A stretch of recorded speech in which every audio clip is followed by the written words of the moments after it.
تو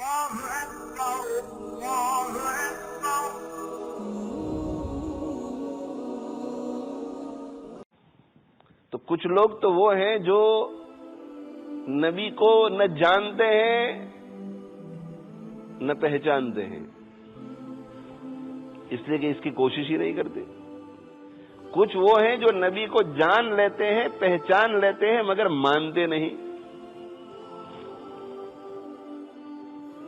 ہرقل نے حضرت ابو سفیان رضی اللہ تعالی عنہ کو سن 6 ہجری میں جب حضرت ابو سفیان رضی اللہ تعالی عنہ صلح حدیبیہ کے بعد اپنے قافلے کو لے کر شام پہنچے تجارت کے لیے، اس لیے کہ حضرت صلی اللہ علیہ وآلہ وسلم اور صحابہ کرام رضوان اللہ تعالی علیہ مجمعین کے مدینہ منورہ ہجرت کر لینے کے بعد بدر کا معرکہ پیش آیا سن 2 ہجری میں، ہجرت کے دوسرے سال میں۔ حضرت صلی اللہ علیہ وآلہ وسلم نے ایک حکمت عملی اختیار فرمائی اور ابو سفیان رضی اللہ تعالی عنہ جو اب تک مسلمان نہیں ہوئے تھے، وہ شام سے تجارتی قافلے کو لے کر مکہ مکرمہ جا رہے تھے، اسے روکنے کی کوشش فرمائی، اسے انٹرسپٹ کرنے کی کوشش فرمائی۔ ابو سفیان رضی اللہ تعالی عنہ کو اس کی گھن سن لگ گئی تو قافلے کو بچا کر لے جانے میں کامیاب ہو گئے، مگر اس سے پہلے مکہ مکرمہ پیغام بھیج چکے تھے کہ قافلہ خطرے میں ہے، جلدی مدد کے لیے آؤ۔ ابو جہل جس کے مقدر میں شقاوت لکھی تھی، وہ اس موقع کے لیے کب سے تیار تھا۔ اس نے کفار مکہ، مشرکین مکہ کو اکٹھا کیا اور کہا کہ دیکھو خطرے میں ہے ہمارا قافلہ۔ اور اس زمانے میں میرے بھائیوں ہوتا یہ تھا کہ جس کے پاس جو پونجی ہوتی تھی وہ اس قافلے کے حوالے کر دیتا تھا۔ تو یوں سمجھے کہ مکہ مکرمہ کی جتنی پونجی تھی وہ ساری کی ساری لے کر یہ قافلہ شام گیا تھا۔ شام سے مال و اسباب لے کر واپس لوٹ رہا تھا۔ اگر یہ قافلہ مسلمانوں کے ہاتھوں میں آ جاتا ہے تو مسلمانوں کا فائدہ اور ایڈوانٹیج یہ ہوگا کہ وسائل بڑھ جائیں گے، اور وسائل بڑھ گئے تو طاقت بڑھ جائے گی، اور ان کا نقصان یہ ہوگا کہ خالی ہاتھ ہو جائیں گے، کمر ٹوٹ جائے گی، اقتصادی طور پر خودکشی ہو جائے گی۔ تو فکر میں پڑ گئے، سب تیار ہو گئے لڑنے بھیڑنے کے لیے۔ ابو سفیان رضی اللہ تعالیٰ عنہ بڑی کامیابی کے ساتھ قافلے کو بچانے میں کامیاب ہو گئی اور پیغام بھیجا کہ اب مدد کی ضرورت نہیں ہے۔ مگر ابو جہل تو تلا ہوا تھا کہ محمد صلی اللہ علیہ وآلہ وسلم اور ان کے ساتھیوں اور ان کے مشن اور ان کے مذہب کا کسی طرح خاتمہ کر دیا جائے۔ تو اس نے کہا کہ نہیں، اب تو نکل چکے ہیں، اب اس کام کو انجام تک پہنچا کے ہی واپس لوٹنا ہے۔ آ گئے بدر کے میدان میں، جنگ ہوئی جس میں حق تعالی شانہ نے مسلمانوں کو نصرت عطا فرمائی۔ ایک عظیم الشان معجزہ تھا۔ ایک طرف 300 سے کچھ زیادہ، دوسری طرف تقریباً 1000۔ یہ 313 جو تھے وہ مسلح نہیں، چند گھوڑے چند اونٹ، ادھر مسلح فوج۔ یہ ایک چھوٹے سے قافلے کو روکنے کی غرض سے نکلے تھے، 80 آدمیوں پر مشتمل تھا تقریباً۔ تو 80 آدمیوں کے لیے 300 آدمی بہت زیادہ تھے، اور وہ لوگ جنگ کی نیت سے نکلے ہیں، لڑائی کی نیت سے نکلے ہیں مسلح ہو کر،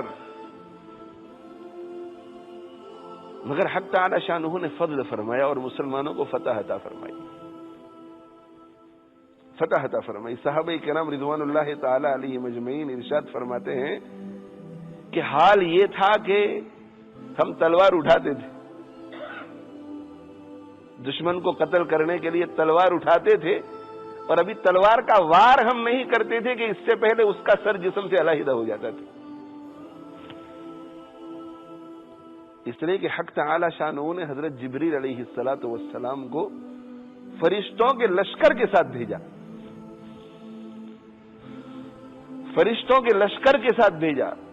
اور آج بھی بدر کے میدان میں جہاں شہداء آرام فرما رہے ہیں، وہاں اس کے سامنے ایک پہاڑ ہے جس کے بارے میں تاریخی روایت یہ ہے کہ حضرت جبریل علیہ الصلوۃ والسلام کو فرشتوں کے لشکر کے ساتھ آسمان سے اترتے ہوئے اللہ کے نبی صلی اللہ علیہ وآلہ وسلم نے دیکھا تھا، تو نظر اس پہاڑی کے پاس پڑی تھی اور آپ نے فرمایا تھا کہ یہ ابو بکر دیکھو حضرت جبریل اپنے لشکر کو لے کر تشریف لا رہے ہیں۔ وَلَقَدْ نَصَرَكُمُ اللَّهُ بِبَدْرٍ وَأَنْتُمْ أَذِلَّةٌ فَاتَّقُوا اللَّهَ لَعَلَّكُمْ تَشْكُرُونَ۔ وَلَقَدْ نَصَرَكُمُ اللَّهُ، تحقیق کہ اللہ تعالی تمہاری مدد کر چکا ہے بدر کی جنگ میں، بدر کے میدان میں، وَأَنْتُمْ أَذِلَّةٌ، اس وقت کہ جب تم بے سر و سامان تھے، بے سر و سامانی کے عالم میں اللہ نے تمہاری مدد فرمائی ہے۔ یہ بہت بڑا احسان تھا اللہ تعالی شانہ کا، لہذا تم شکر ادا کرو۔ اور شکر ادا کرنے کا طریقہ کیا ہے کہ زبان سے کہو کہ اللہ ہم آپ کا شکر کرتے ہیں، نہیں، فاتقوا اللہ، اللہ کی معصیت سے اور نافرمانی سے بچو تاکہ تم شکر کا حق ادا کر سکو۔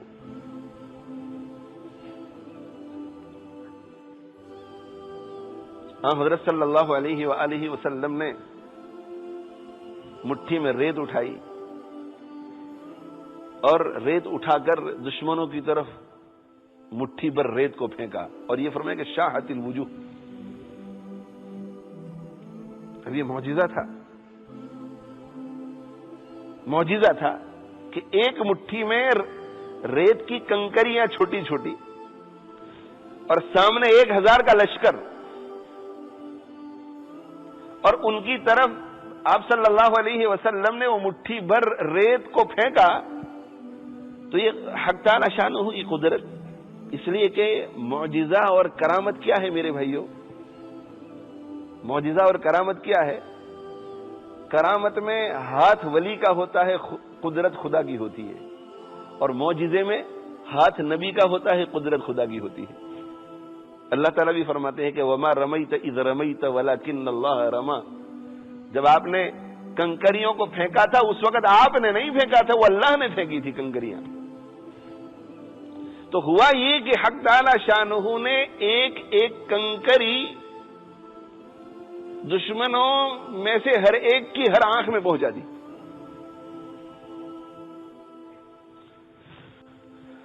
کیوں میرے بھائیوں؟ اس لیے کہ اس وقت حضرت صلی اللہ علیہ وآلہ وسلم بنفس نفیس دنیا میں تشریف فرما تھے، اور آپ کے صحابہ کرام رضوان اللہ تعالی علیہ مجمعین، یہ دونوں نبی اور امتی کی زندگیوں میں تقویٰ تھا، ان کی زندگیوں میں فکر آخرت تھی، ان کی زندگیوں میں رجوع اللہ تھا، ان کی زندگیوں میں توکل تھا، ان کی زندگیوں میں محبت اور بھائی چارہ تھا، حسد نہیں تھا، کینہ نہیں تھا، وہاں کوئی بے نمازی نہیں تھا، وہاں کوئی شراب پینے والا نہیں تھا، وہاں کوئی شریعت کی خلاف ورزی کرنے والا نہیں تھا، دین پر چلنے والے لوگ تھے، اللہ سے تعلق رکھنے والے لوگ تھے۔ وہ اللہ کے ہو گئے تھے تو اللہ ان کا ہو گیا۔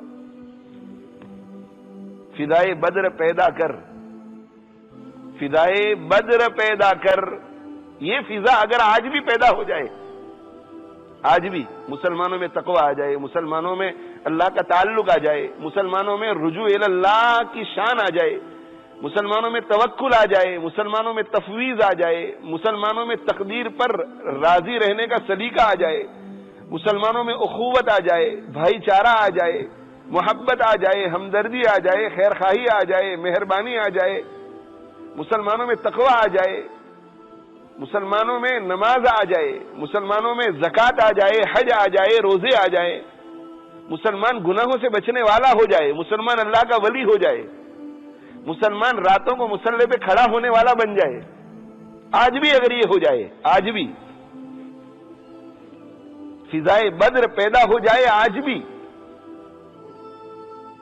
تو آج بھی اللہ تعالی حضرت جبریل علیہ الصلوۃ والسلام کو لشکر کے ساتھ بھیج سکتے ہیں۔ فضائے بدر پیدا کر، فرشتے تیری نصرت کو اتر سکتے ہیں گردوں میں، قطار اندر قطار اب بھی اتر سکتے ہیں۔